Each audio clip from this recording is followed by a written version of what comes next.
How you doing? Duff here. This is my FlashForge Creator 5 Pro.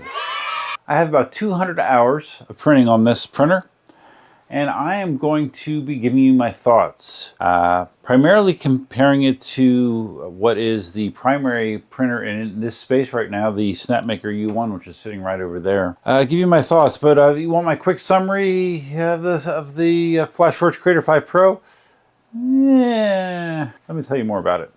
All right, let's remove the top hat, which I don't print with all that often. I just had it on recently and I just left it on. Those of you that aren't aware, if you want to print without the top hat and you don't want to get annoyed by a message on the screen saying cover missing or top cover missing, you can put a magnet right here. I got a little magnet secured with painter's tape that will stop that message from happening. Okay, for those of you not familiar with the FlashForge Creator 5 and Creator 5 Pro, FlashForge released two versions of this printer. The Creator 5, which is an open printer, has no front door, has no top cover, has no heated chamber. Otherwise, it's pretty darn similar. Then you have the Creator 5 Pro, which is what I opted for, which is, was it $849? Is that correct? And I think the regular Creator 5 is either $649 or $699. So they're both competitively priced.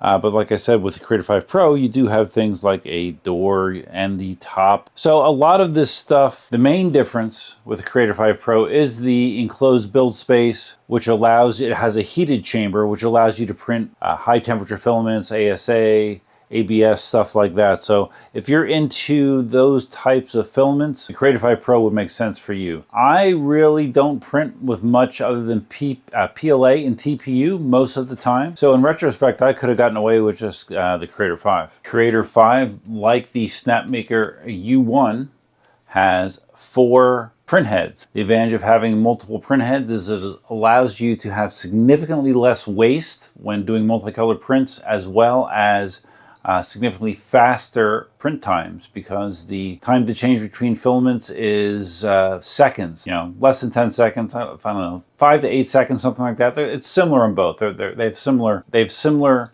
swap times between print heads, and it's been my experience. Print bed, 256 by 256 by 256, like the standard for the Bamboo Lab X1C for a long time. For a long time, this was the standard size print bed. So a little bit smaller than the Snapmaker U1, which is 270 by 270 by 270. The print heads are mounted on the side. That's another difference. Print heads are mounted on the side versus the Snapmaker U1, which has them on the back. I don't know that that's that much of a negative. I guess let me break this down into positives. I'm going to break this into pros and cons, because there are definitely some nice features on the Creator 5 and Creator 5 Pros. Assembly of this printer was pretty easy, albeit with the caveat that getting because they have everything kind of built ahead of time for you.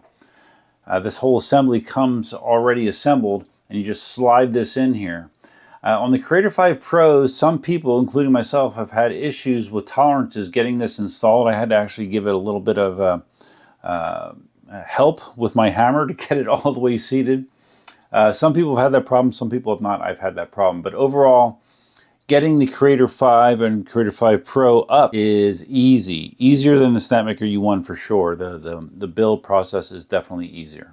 Print quality on the printer has been fine. I haven't noticed any significant difference in print quality between this printer, my Snapmaker U1, or my Bamboo Lab printers. Print quality on the FlashForge Creator 5 Pro has been good. The loading system, where you have the 4 filament spools hanging out the right side. Some people say it's good, some people say it's bad. It just sits on pegs. There's no motor assist. So in some ways it's good. It allows you to quickly load filament, but there's also some negatives with this setup as well, at least from my experience. But it is simple.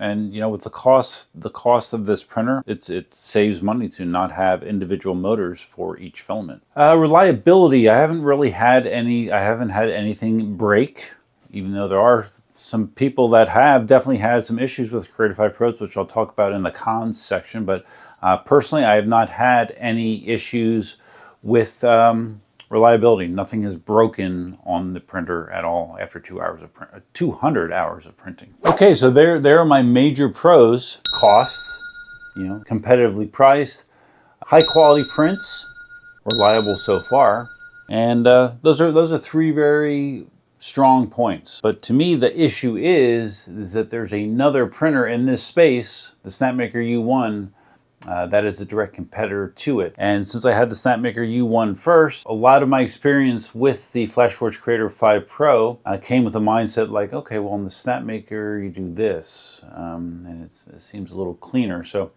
let's talk about some of the cons for me with the FlashForge Creator 5 series. So this filament setup with the spools and the pathway, like I said, in some ways it's a pro, right? It's simple.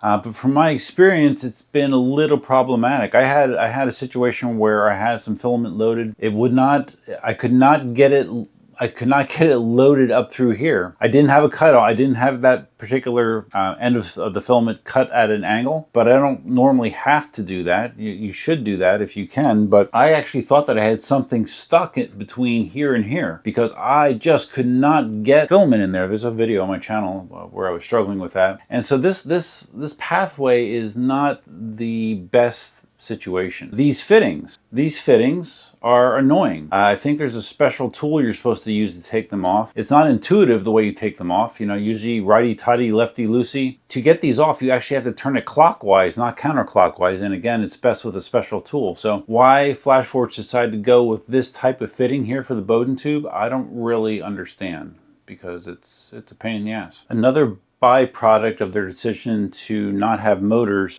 is the weirdness in certain situations because it doesn't have a motor to push filament in. Like for the first time, I ran a spool empty, and to refill that slot, I had to actually use the cutter, cut it, and then I had to remove the little blue tab here in the collet, pull the tube out here at the head, and then pull out the excess filament that way. And then I would have to go back through the loading process, which is, again, not hard, but not great, where you're manually pushing filament in, down to the cutter, and then you got to squeeze the cutter to push it in a little bit more, and then go through the loading process. So that's not great, at least for me. One thing that got a lot of attention with the FlashForge printers, with the Creator 5 Pro specifically, because they have a heated chamber, which includes fans, some of which are right here. One of the things that FlashForge decided was the way they were going to handle purging, it's definitely not well thought out, was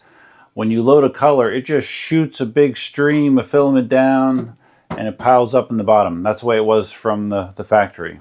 And they thought that was okay. Then you have like a bird's nest of purge filament down there you have to grab and pull out. Well, the problem with the Creator 5 Pro was if this chamber heating is active and these fans are working, the way it used to work was the print head was over in front of the fans when it was doing that purge. And if things worked out just right, it could actually suck filament into these fans. So FlashForge's fix for that was to now have the purge happen in the back. So now purge is in the back where there are no fans. So I guess that technically fixes it, but the whole idea of not having a better engineered way to collect the filament from the purge cycle, that kind of is weird. Again, comparing it to the Snapmaker U1, you got a nice little waste collection bin there under the heads, and that's very easy. FlashForge has addressed this further. They released a model, a poop bin, I guess you would call it, a very narrow poop bin that you can mount here to collect that waste, which again is better than what they gave you from the factory, but still not the most well thought out decision. The filament setup here, there's no intelligence with this. Everything is a manual process where you have to, okay, I got to go to the filament screen. Everything's a manual process where you tell it what kind of filament it is and the color. The Snapmaker U1 has the ability, much like the Bamboo Lab printers, to, if you use Snapmaker filament, to read the RFID on the filament, and it can actually detect the filament automatically. So that's kind of nice. I've gotten used to that feature because I'm a Bamboo Lab longtime user as well. So yeah, there is no intelligence with the filament.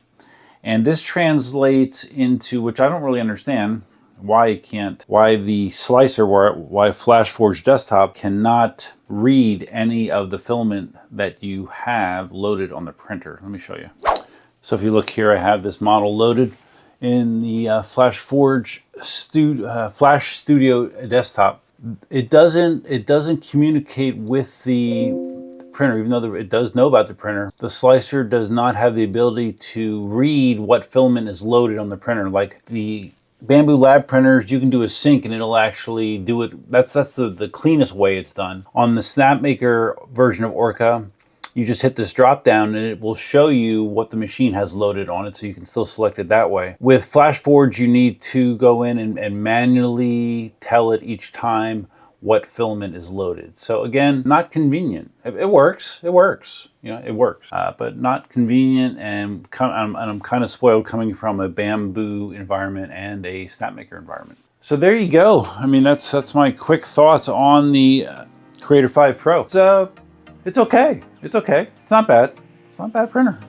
It's priced well. Gets the job done. It's just coming from a Bamboo Lab environment and then my experience with the Snapmaker U1, it makes me appreciate some of the things that those printers have that the FlashForge doesn't, either to save costs or I guess primarily just to keep the cost down. FlashForge decided to not do certain things that I wish that they potentially would have done. But it's not a bad printer. But like if I wanted to add another tool changing printer to my fleet, you know, because I do have a Bamboo Lab P2S that I could potentially, you know, ship out of here if I wanted to. And I had the choice of getting a Creator 5 Pro or another Snapmaker U1. I would get a Snapmaker U1 personally.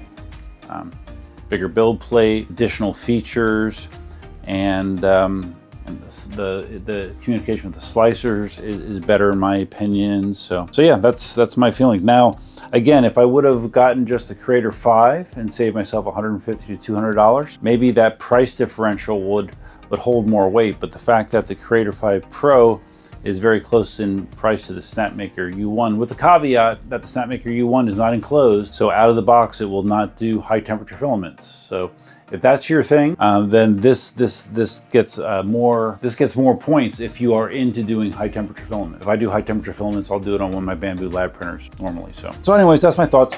Let me know what you think in the comment section below. If you agree, disagree, why not? I'm always interested in checking out people's thoughts on the technology out here. So hope you found this video interesting. If you did, please think about giving it a big thumbs up. If this is your first time visiting the channel, whether you're watching this on the Duff channel or Duff 3D, which is just 3D printer focused, please think about subscribing. And if you're going to subscribe, you hit the notify bell that's over there somewhere. That'll let you know when new content is posted. And there will be a stream of content that will be going onto all my channels for the Snapmaker U1, the FlashForge Creator 5 Pro, and the Bamboo Lab printers that are off camera right now. So hope you enjoyed the video. That's all I have for now. Until next time, Duffman out. If you're still here, one thing I forgot to mention, even though I have not had hardware problems with the Creator 5 Pro, like I said, people have. I see regular postings of people having blobs of death on certain print heads, and a weird phenomena where the print head actually gets bent somehow. I'm not sure why that's happening, but there's been a lot of cases of that reported with the FlashForge Creator 5 series, but not mine.